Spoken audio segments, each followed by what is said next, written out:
Welcome back, underdogs, misfits, and other little lunatics, to Christmas ghost stories. And we're going into story number 6. And this one is called. Let's get my lighting better here. I have one of those little book lights. That's my lighting. Okay, so story number 6, Music from Another Room. December the 19th, 1977. Sayazora, Romania, and I was lucky to arrive at all in that battered Ducia. What with the weather. Here we go. I plowed through sprawling drifts of snow to enter the medieval city by the clock tower gate. The 14th century tower watched over me as I came into the cobbled square. Everything was closed. Shops battened up, houses shut, street lights far sparser than in the prosperous west, huddled in corners, their yellow glare kindling the spinning snow. I had a place to stay booked. The pension A.M. Schneider um, Schneidertum. Anyway, this was a German town. No shit. This was a German town once.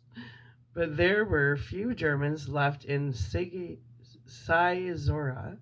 Sighisoara now. I was booked in, but the trouble was that I couldn't find the place. The streets were narrow and difficult to drive along in the low light and worsening weather. God alone knew what was under the snow, holes or bricks. I would probably break an axle if I drove on. I decided to park in the main square and make my way to my accommodation on foot. I left the car in a corner of the clock tower square and watched the snow begin to bury it. From the boot, I took the suitcase that held everything I needed: clothes, flashlight, pencil, pen, paper, notebooks, portable typewriter. He gave the woman the bracelet, nodded, and backed off. Downstairs, Elena said. You should have. You shouldn't have gone up there. Alphonse. Oh, shit. That was the last story. Shit. Okay, you know what? Let's just go back to the beginning here because I fucked up. Okay. Christmas Ghost Story number 6, Music from Another Room. December the 19th, 1977. Sighisoara, Romania, and I was lucky to arrive at all in that battered Dacia, which, with the weather, I plowed through sprawling drifts of snow to enter the medieval city by the clock tower gate. The 14th century tower watched over me as I came into the cobbled square. Everything was closed. Shops battened up, houses shut. Street lights far sparser than in the prosperous west, huddled in corners, their yellow glare kindling the spinning snow. I had a place to stay booked. The pension A.M. Schneiderturm. Now, this was a German town once, but there were few Germans left in Sighisoara now. Sorry for butchering it, Jenny Germans. Really. I don't know German, clearly. Okay. I was booked in, but the trouble was that I couldn't find the place. The streets were narrow and difficult to drive along in the low light and worsening weather. God alone knew what was under the snow, holes or bricks. I would probably break an axle if I drove on.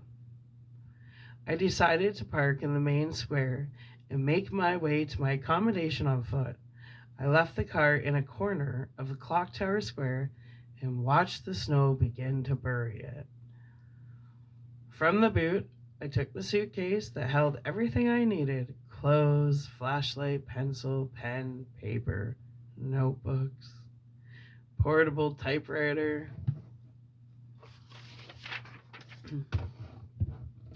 and a spare half bottle of whiskey I got in Belgrade just in case I needed something to help me sleep. As I shoveled the car door shut, a peal of bells rang from the clock tower high above, ghostly music for a deserted scene. The ringing melody sounded familiar, but I wondered whether I remembered it or merely imagined I did.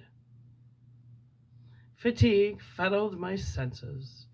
All I wanted now, after my drive through the Carpathian Mountains, was something to eat in a warm bed. Well, that wasn't all I wanted, but I would be satisfied with those small comforts for now. I glanced around the deserted space. If this square were in the west, it would be full of tourist shops and cafes. But there was nothing like that, just dour communist emptiness. In a corner stood a tourist information office so shabby that it looked like they didn't want any tourists to come calling. The office was closed anyhow. It was only 9 p.m., but there were no bars visible, nor restaurants, just darkness speckled with the falling snow and a low blanket of cloud. It oppressed my spirit as well as froze my skin. I hurried off along the narrow streets, harried by snow that got in my mouth, eyes, and soaked down the collar of my coat. I had no hat. I wish I had gotten a hat. I had gloves and a scarf, but no hat. My shoes were also wet, and ice water seeped into my socks. After 5 minutes, I stopped, disoriented. Where the hell was I actually going? I consulted the hand-drawn map the guy at the tourist office in Brazov had given me and watched as it melted in the wet. I stood under a street lamp in order to quickly read what still remained visible on the sudden paper. It seemed the Pension AM Schneiderturm was up ahead, left, right. Then, on a short way, it was a tower built into the city's encircling walls. I shuffled through the snow, little heaps melting on the toes of my shoes, leaching in. With ice-cold, squelching feet, I crunched on through new snow.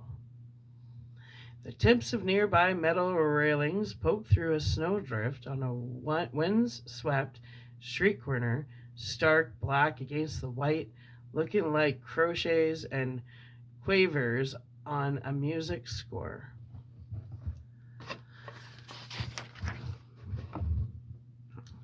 And then I sighed. This way wasn't the right way. I retraced my steps, still visible in the snow-covered ground, turned left, but came to another dead end within minutes. I gazed around the blank street. All the windows were shuttered, the doors locked. The houses frowned at me. Whatever life was inside was closed away, and I was alone with Sayazora. I wondered if she remembered me. At one point, I heard the tinkling of a piano. It must be coming from a house, but I couldn't tell which. At least something was alive in these streets. Going round and up and down the snow-filled streets, I began to get a little free. It's a little low. A little freaked. Where were we? The only person I'd seen arriving,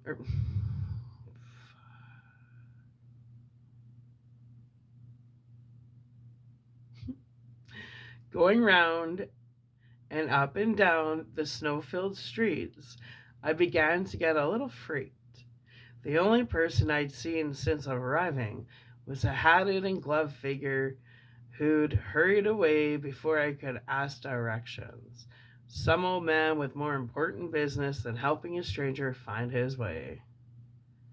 The blizzard blew feathers of snow in my eyes. The chill was getting to me. At one point, I even thought I heard a woman's voice muttering under the wind. She was speaking a language I knew, but couldn't place it. French? English? German, maybe? But her words made no sense. The long drive on icy roads, which even in good weather were terrible, crazily driven cars, and suddenly coming on horses and traps with no lights and having to brake and swerve and slide on the snow, had strained me. I was now imagining voices in the wind. I listened hard. Voices and sometimes music. If I couldn't find the pension, I'd settle for sleeping in the car. Now, I thought. The cold outside was deathly. I exhaled, turned and walked, span round, trudged on, faced byways that went nowhere, but finally found the clock tower square. There was my car, half buried. I regretted my unspoken words. Sleeping in the car wasn't appealing now that I had found it.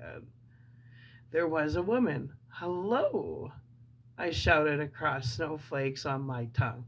I spat them out. She looked like she was going to walk on, but I called again. Now she halted, hesitated, and turned, but didn't approach.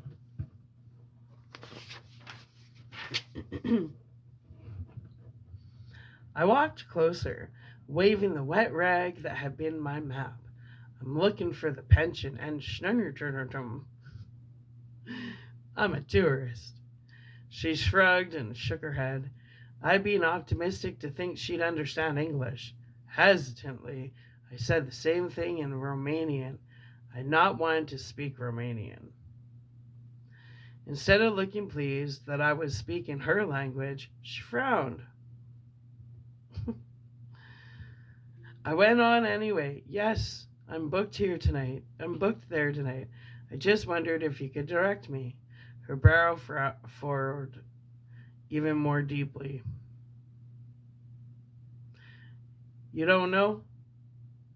No, I don't know Sayazora. And I said, I'm a tourist. A tourist. This was getting tedious. Yes, I can't find my way. Where are you from? I shrugged and wiped snowflakes out of my eyes with the back of my leather-gloved hand. London. Why? England. I nodded rapidly. I understood they weren't used to tourists, but her reaction was strange. In the end, she pointed and gave me directions. After I thanked her and was about to walk off, she apologized. Sorry. I thought you were local. Ah, my Romanian. Yes. That was unfortunate, just what I had hoped to avoid. I forced a laugh. I had a good teacher back in London. She said, you sound like one of us. I'm not, I replied firmly. I nodded my thanks and laughed, plowing down the narrow street she had indicated. I couldn't let that happen again. I'd have to be more careful in future. Finally, I found the pension in the Schneiderturm. The city walls were dressed with inch-thick snow, and more blew around where I was to stay. The tailor's tower, lights gleamed and welcomed through the narrow latticed windows of the pension, beacons of orange lights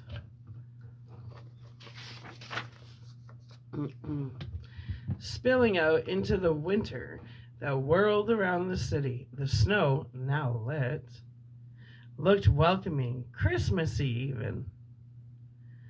I looked on the heavy wooden door, and within moments, a slim, dark haired man of around 40 opened it up. He smiled to see me. Mr. Roth, is it? We were expecting you earlier.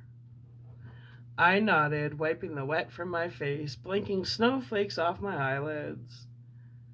He smiled. I'm Bogan Tatarescu. I run the pension. He shook his head. My, you look like a snowman.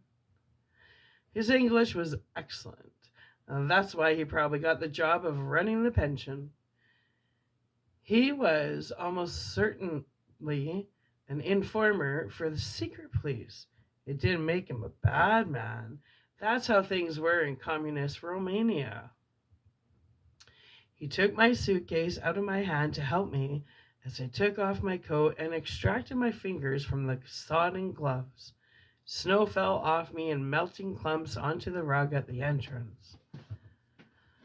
Inside the Schneeturm, I was struck by the age of the place. It was stone built with gnarled wooden beams. Aged tapestries hung on the walls. My interest must have been apparent on my cold face. You like it? Bogan said, beaming. It's great. How old is it? I stood, dripping, shuddering with the cold. Then the numbing hypothermia eased, and blood returned to my hands and feet. He said, I'll give you the history. Come through into the main room. We have a fire, and I will fetch you wine. You prefer red or white? Red, please. Good. Good Romanian wine. Nice and red like Dracula's blood. You like Dracula, right? I grinned and took off my shoes, but my wet socks squelched on the stone floor. He didn't seem to mind. Bogan hung my coat on a black hook on the wall next to the others. Then he showed me through to a room with a massive fireplace. Logs burned warmly. The smell took me back to campfires long past. The warm air toasted my cheeks and fluttered the topmost star on the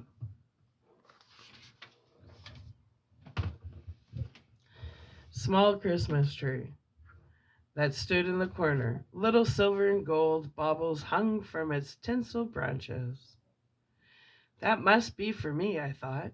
This guy Bogdan would either be a good communist, and that was most likely given the role they'd awarded him, or he was Orthodox. And the Orthodox Christmas wasn't till later in the month. Still, it was a nice touch. I sat in a comfortable chair, glad of the fire's warmth. My trousers started to steam. Bogdan came back with a glass of red wine and handed it to me. With him this time was a woman he introduced as his wife, Diana. She was tall and brunette with the most striking dark eyes and olive skin. It seemed she didn't speak much English, but I didn't make the mistake of talking Romanian this time.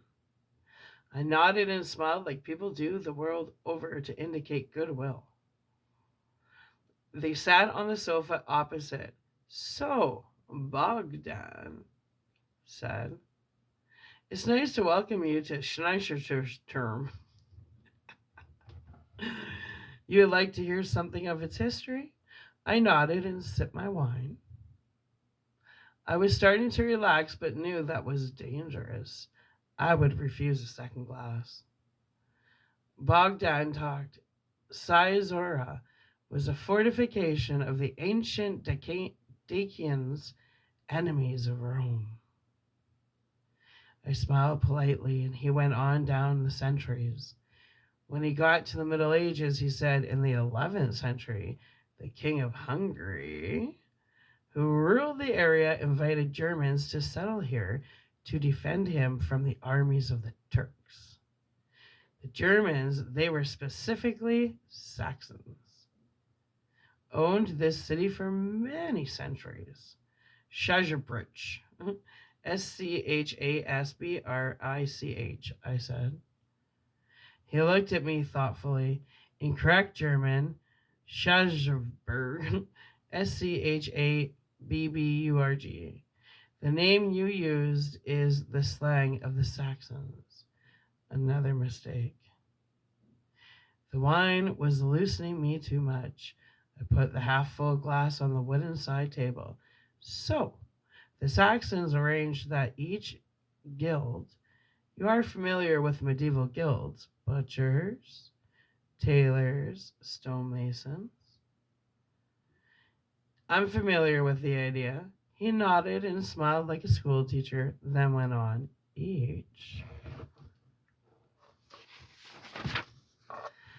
guild was given an area of the wall to defend, and each guild built a tower.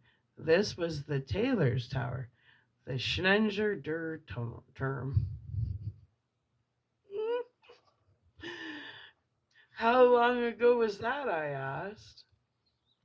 Dan said, many years. But the tower was in private hands until the state took it over after the Second World War. So there is no private property in Romania? No, he smiled. You know, Proudhon said property is theft. I thought it was Marx, but I nodded. Bogdan went on. Diana and I are employees of the State Tours Board. Who owned this place before it came into state hands? Ah, well, this tower was one of the last to be taken back for the workers. It was owned by some Saxons called Brukenthal, Brukenthal. But that was just a blink of an eye in the tower's long history. The crackling of the fire and the howling of the snowstorm outside filled a gap in the conversation. The Bogdan said, and now about you? I shrugged. I presume you got my details from the Department of Tourism, of course. But it is best to have it fleshed out by the man himself. And have everything go right back to the secret police, I thought. But I sat back. Not much to tell. I'm a freelance journalist. From London? Diana said, savoring the name of the foreign city as if it offered delights and dreams beyond the straitjacket of communist Romania. Yes, I'm writing for Condé Nast Traveler. About Dracula? He laughed. They always write about Dracula, and he was fictional. You should write about real Romanian heroes. Of the revolution, I said. From his reaction, he was indeed. Oh, here's a mistake here. From his reaction, he was indeed a loyal communist. No more jokes about the revolution. I held up my hands. I write what they want to read about and what they'll pay you for.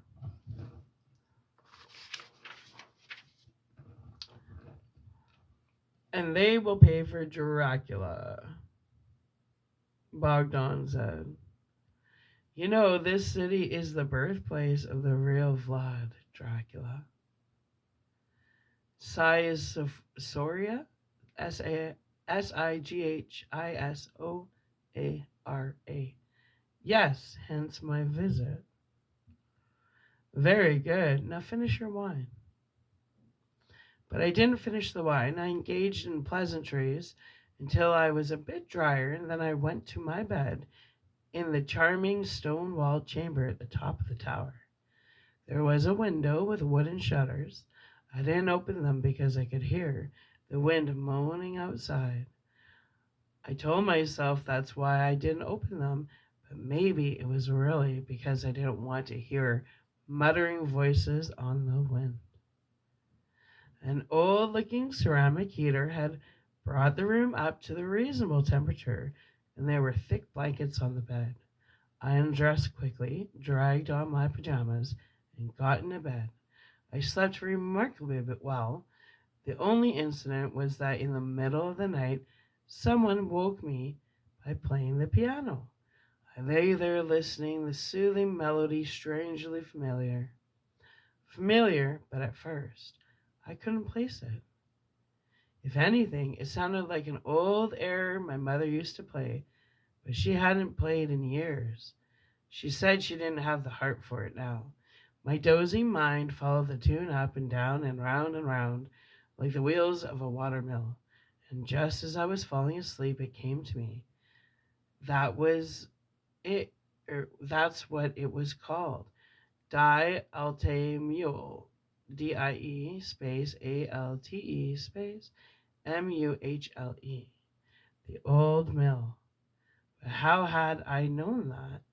In the morning, I ate breakfast of cheese, black bread, salami, and hard boiled eggs, served with an indifferent coffee, maybe the best they could get.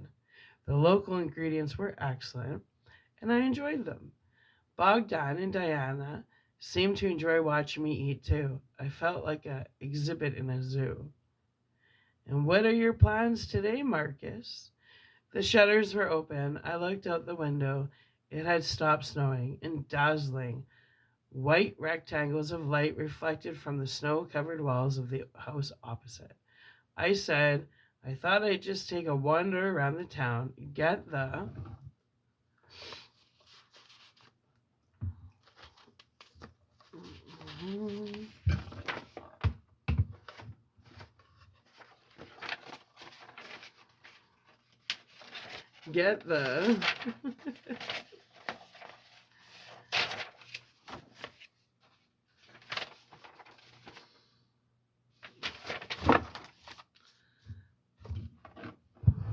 atmosphere. I'm going to write something about Dracula's hometown, then and now. Sounds interesting, Diana said, studying me. I couldn't tell if she was serious. Her gaze made me uncomfortable, so I sipped more coffee to avoid her eyes. I will come with you, Bogdan said. Well, you don't have to. I'd rather he didn't, but his bright smile suggested it was all part of the service. After breakfast, we arranged to get ready, then come down and meet up so Bogdan could show me around the town. I was down 5 minutes before the agreed time, and I'm eager to leave, but really it was because I needed to take a look in that big downstairs room where the fire was. The fire was dead, but the smells of ash and old coffee pervaded the room. The shutters were open, and sunlight shone in from the snow stuck on the walls of the houses to the back of the pension. The front of the pension, through the shuttered windows I hadn't opened the previous night, looked over the city walls into the old graveyard. Glancing around to make sure neither Bogdan nor Diana was near, I scanned the room, trying to remember what my mother had told me and what her father had told her. To the left of the fireplace, go the wall, and in the corner is a stone. There was a whole line of stones exposed in the corner from floor to ceiling, and a wooden beam holder right above. But she'd said the stone we wanted was chest height and had a mark on it, a small diagonal line. She said if you didn't know the line was significant, you'd never guess. I walked over and saw it slightly darker in hue than the ones above and below, and there just below chest height was the mark, like it had been done with a nail long ago. I reached out with my fingertips and pushed. The stone shifted slightly. Though it moved, I wondered how I'd get it out. I only had minutes, but if I could do this now, then my mission was accomplished. I worked my fingers against the right side of the stone and dragged them, but it wasn't enough. I need to work it out with more pushing and pulling. Just then Diana entered. I spun round, trying to hide the look of guilt on my face. Beautiful stones, I said. Very old. She looked at me oddly. She'd seen me messing with the stones in her wall, but instead of saying something, she frowned. I'm interested in architecture, I said feebly. The tinsel on the Christmas tree sparkled in the slight breeze as Bogdan entered, muffled in hat, gloves, and scarf, ready for the grand tour of St. Izora.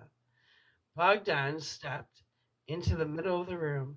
He didn't appear to notice anything wrong, though Diana was still frowning. He beckoned, and I followed him to the door. To make conversation, I said, "Beautiful piano playing." We were stepping out into the face-freezing air, feet crunching on snow where only one man's prints showed. Someone must have walked around the tour in the middle of the night or early morning. I had the strange fear they were looking for me. "Piano?"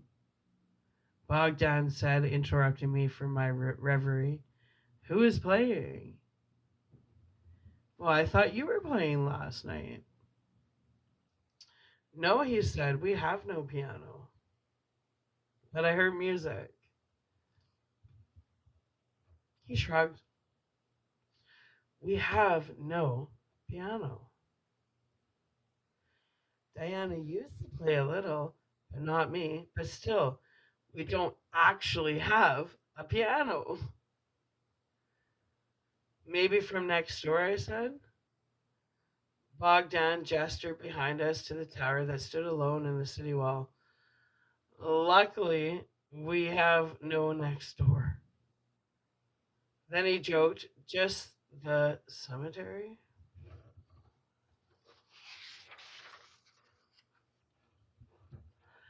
We began our walk. It took about an hour, walking through the city, past my little car, along alleys I must have walked, but couldn't remember. Diana haunted our steps, saying nothing, just watching like a ghost or a spy.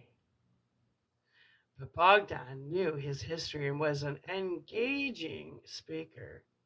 His tale was full of the doings of the good folks of Sigizora and their battles against all enemies, with a large dash of communist propaganda about the beneficent state apparatus that looked after everyone in the workers' paradise. I persuaded him to take us around the graveyard. I didn't need to go there, but I wanted to. "For the atmosphere, yes," Bogdan said. "Exactly." The graveyard was picturesque, dotted with trees. The old tombs were overrun with ivy, whose green was now blanched by snow and frost. I nearly slipped once or twice as I tried to catch glimpses of the names on the many headstones. They were almost all in German. I only had the vaguest idea of where the one I was looking for could be. I began to despair of even finding it. I turned, giving up. No matter, he was long dead. He wouldn't know I'd been this close and not visited. And then I saw it. Jonas Brackthaler, composer, born 1872, Kronstadt, died 1951, Schaberg. The name is Johannnes space Brukthaler. That's his name. He was the composer. Born in 1872 and died in 1951. It made my heart trip. I gasped. "You have seen something?" Diana asked, peering to find where I was looking. I sighed, not meaning to. "No, not really." But tears welled in my eyes. I would need to cover this outburst of emotion. Bogdan said, "Ah, you must be psychic." I couldn't look at him in case he saw my tears. I glanced away. "Psychic? Why do you say that?"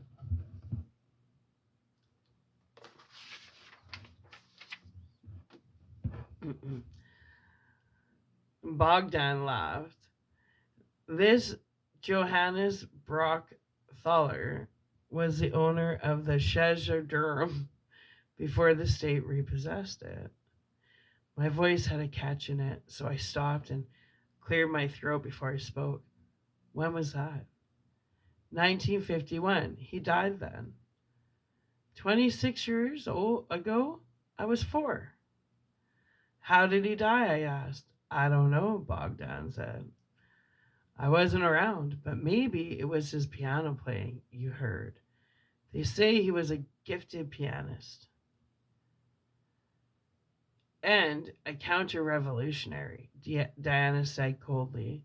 She was a fervent communist too, a traitor to the proletariat. Bogdan shrugged. They say he was an agent of the West German government.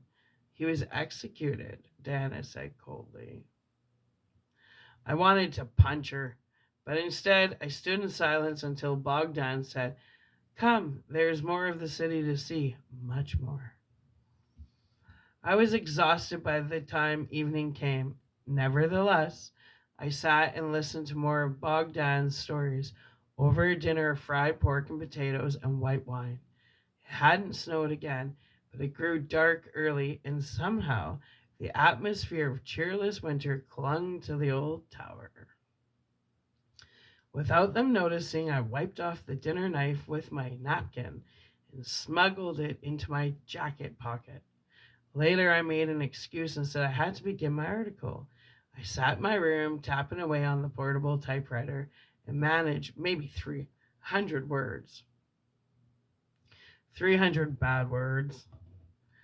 It was true.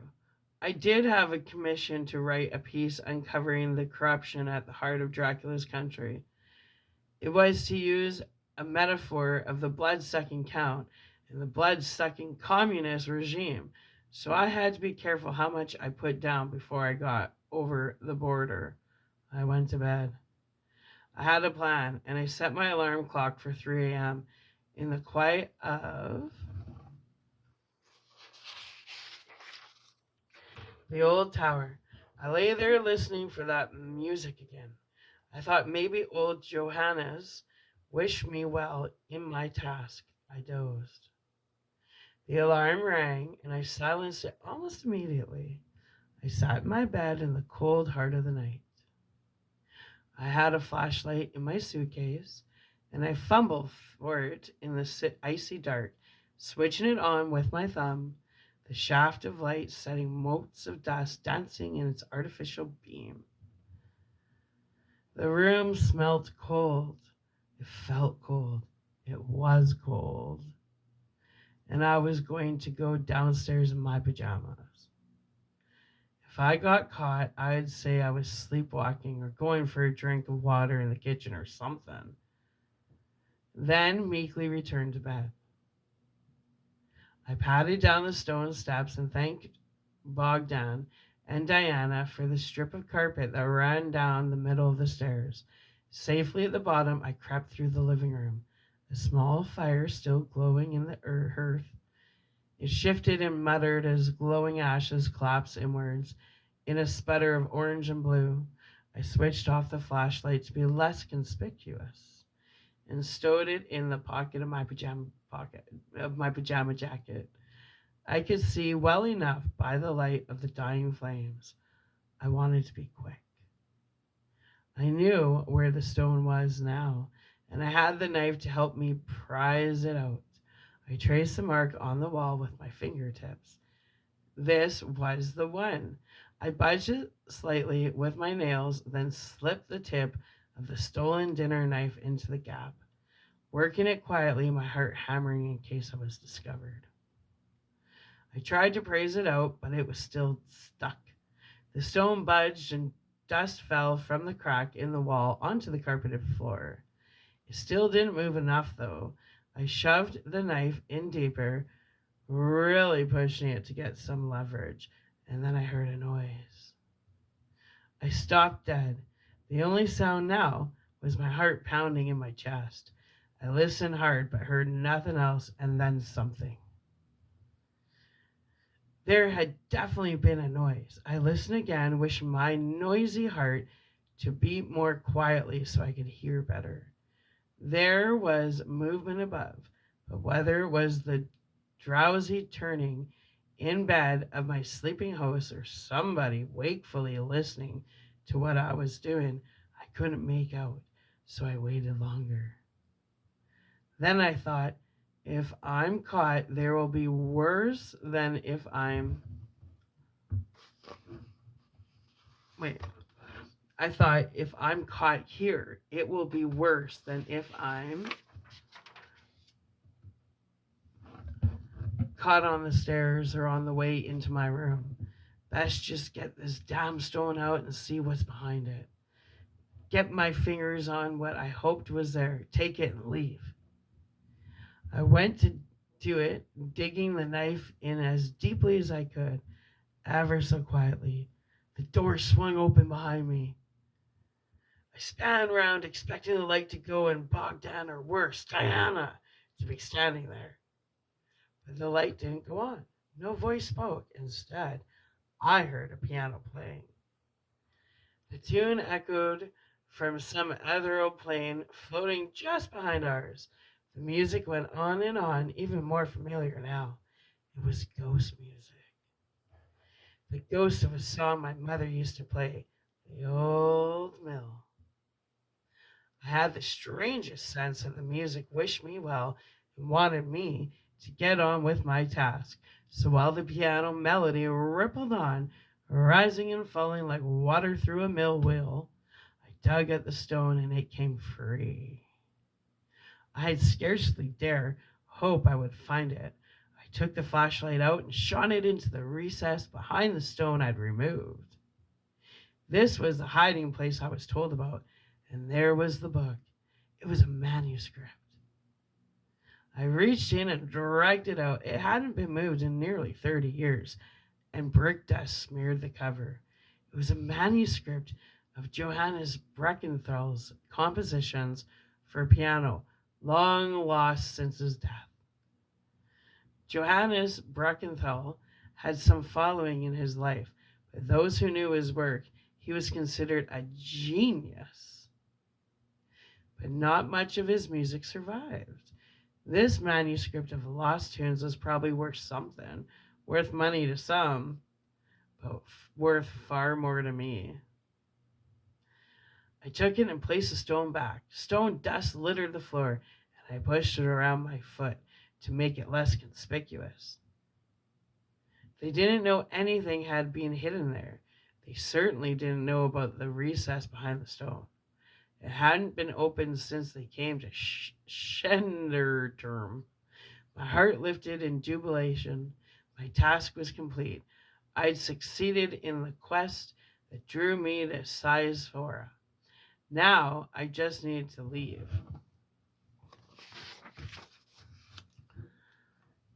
And leave I would. After breakfast, I would get in my hired Dacia and drive to Turgu Mures. I put the knife in my pocket and set off back to my room. The music stopped, but I didn't mind. It had given me courage when I needed it. I was halfway up the stairs going past Bogdan and Diana's bedroom door. My door was in sight. I reached it, grasped the doorknob, and turned it quietly. Then their door opened like they'd been waiting to catch me red-handed. They might not know what I was doing, but there I was, the manuscript under my arm, a switched-off flashlight in my hand. It was Bogdan. He sounded suspicious. Marcus, what are you doing? Couldn't you sleep? I smiled. No, I went for a drink of water downstairs. Oh, Bogdan said, sounding like he didn't believe me, but not having anything to confront me with. Then Diana appeared over his shoulder. What's that under your arm? She pointed. It seemed she spoke a lot more English than she had first let on. It was the manuscript. It's my article, I lied. I was working on it. I realized it looked old and was stained with crumbs of mortar. You took it downstairs for a drink of water? Bogdan asked. I nodded. Diana's eyes narrowed. Good night, I said quickly and walked on up to my room. I left the door ajar and sat in my pajamas on the bed, the manuscript under my fingertips. Bogdan and Diana's whispered voices could just be heard outside my door. They were arguing, probably about me. This didn't look good. Without a doubt, they had connections with the secret police. They were trusted people. Anxiety tightened my chest. I caught the manuscript. Not that the police would want that, though they might destroy it out of spite. The work of a counter revolutionary couldn't be allowed to survive. But having a work with Johannes, having a work with Johannes Brockthaller's name on it would be enough to tar me with suspicion. They'd accuse me of being a stooge of the CIA or M16. They'd send me to jail and I'd be an old man before I came out again, if I ever did. I didn't relish the idea of years in a Romanian jail. From their room, I heard the dialing of a phone deep in the night. I dressed hurriedly, throwing the manuscript into my suitcase. I was shivering, but as much from fear as from the cold. When I was dressed, I stood inside my door. I heard the phone receiver click down to and say, "They'll be 20 minutes." I had to be gone before that. I would go and get the dossier and drive. I didn't know how organized the local police would be. After all, this was a backwater. They might not have the hired car registration linked with my name, but even if they had, I'd drive and get on a train or a bus or a horse cart and be gone. I crept out of my room and onto the short landing. The roof was close, but light seeped from around the door from inside. I heard Bogdan mutter, "We just need to wait." Then I went as quickly and quietly as I could and descended the stairs until I was at the front door. The key was in the door. I turned it, the metal cold between my fingers. I inched the door open, and when it was wide enough for me to slip out, I did. But they heard me. The hall light flickered on. The Bogdan called, "Marcus, where are you going?" I ran. Bogdan rushed out the house and yelled at Diana to say which way she'd seen me go. Lights came on in the building that lined the narrow medieval alleys and shutters opened.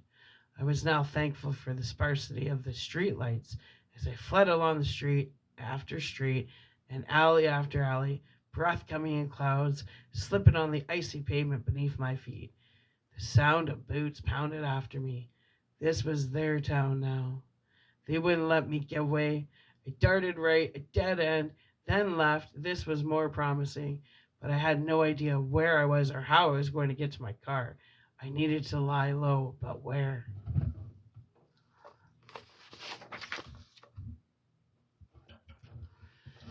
Footsteps and whistles sounded behind.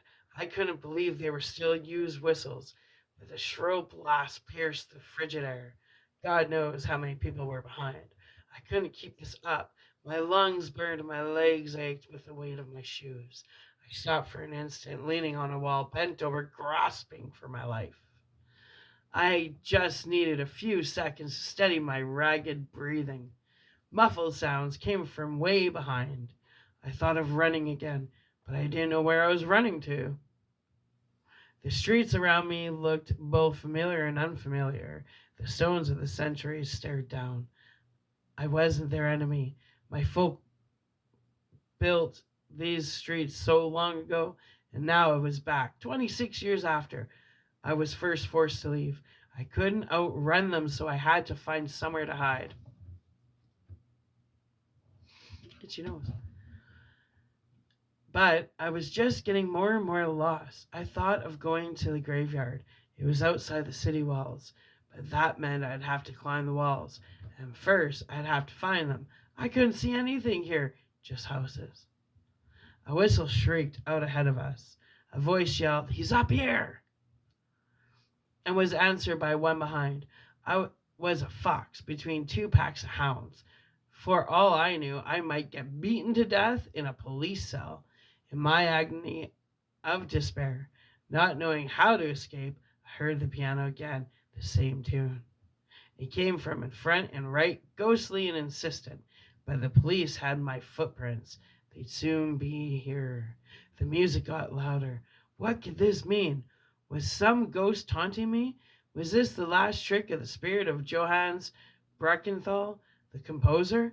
But he didn't hate me, and I loved his memory. The shouts and whistles got closer.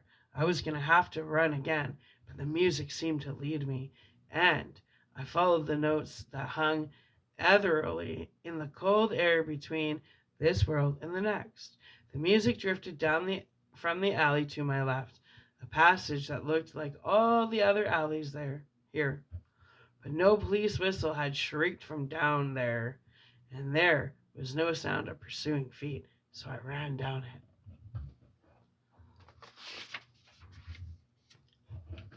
The music grew louder, it surged, it fell, and it rose again. The haunting notes drew me on until I stood before an old wooden door, but the house was boarded up. What was I to do now? I pushed, but the door was locked. The police whistles were so close, somewhere in the dark nearby. Shouts in Romanian, "He's near! Look at the footprints! They go down there!" My hunters were round the corner. The fox was nearly caught. I prepared to turn and face them, prepared to be seized, then thrown into a cell to be kicked and punched and locked up for as long as they liked. The music was all around me. I thought it had saved me, but it had brought me to this dead end. The police whistles sounded out very close now. I could hear the excited yells of both police and citizens as they closed in. Just when I thought I could not possibly escape, just when I thought their hands would soon take hold of me, the music opened the door. The piano notes caressed the lock and it clicked open. It clicked open. I stepped inside. It was an empty house boarded up. A rat scuttled away as I came in, maybe more than one. The room smelt of damp and deregulation, derelegation.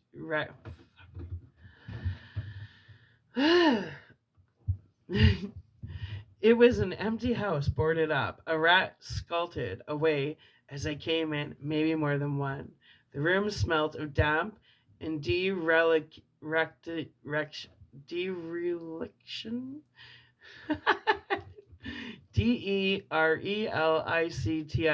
whatever. But it was strangely familiar. The music played, my memory wandered, and the police ran past. I stood shoulder against the door so it should not click open again and betray me. I didn't know how they couldn't hear the sweet melody because it was so loud, but they dashed past the door, blind to its beauty, deaf to its delicate notes. In wonder, I waited while memories and images that for long years had just been ghosts flooded fully back. I had been here before. The music rolled on, music my mother had played on her piano in our first house in England. Music I now knew belonged to him, to her, but also to me. The music had brought me into this house, my aunt's house. She was older than my mother. I remember mother bringing me here, huddling in tears while I asked her why.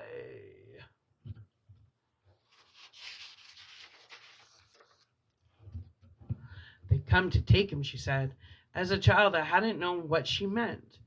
We left Sigizora in the back of a furniture truck. My mother had friends in Hungary, and then from there we traveled west to the border with Austria. After entering the free world, we went by river road and rail through Europe, and then from Calais over the French Channel, arriving into the shadow of the white cliffs. I remember my mother in tears.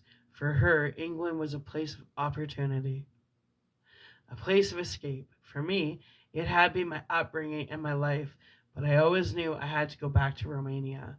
I remembered my aunt, now dead. She never got out of Romania. In their eyes, she was guilty by association with the composer, but we were lucky. In a dream, I don't know how long, I stayed in that old house. The blood of my blood, the flesh of my flesh, bricks and stones built by my kin. Johannes Bruckenthal stood against the fascists, and then, when the Soviets came and installed the communist government, he stood against them too. It's hard to say who is the most efficient in killing people, fascists or communists, but in the end, it was the communists that got Johannes. They got him, but they didn't get his music. I had that tucked under my coat. Through a crack in the boarded window, I saw that it had begun to snow again, but I didn't feel cold.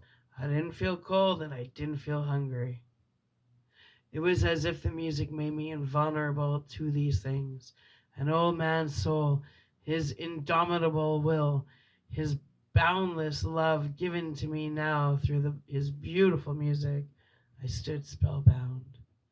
Hours passed as all his music played, and then the sun rose and lit splintered in through cracks in the boards that covered the windows. The shouts and whistles were long gone. I took my chance. I stepped out, collar up, scarf around my face. In the daylight, navigation was more straightforward, and I found my way to the clock tower square. I looked around. I didn't see the car, and for a second I thought they'd seized it, and I would have to walk. Not that I would get far on foot. A cold wind blew across the square, and I shivered. But then I realized that the lump hidden under a frozen white blanket was probably the car. The snow had buried the registration number, so they hadn't seized it. The key was in my pocket. The door opened stiffly when I tugged it. I sat down, scraped the windows, and when I could see through the windscreen, turned the key, all the while waiting for the police to come running around the corner.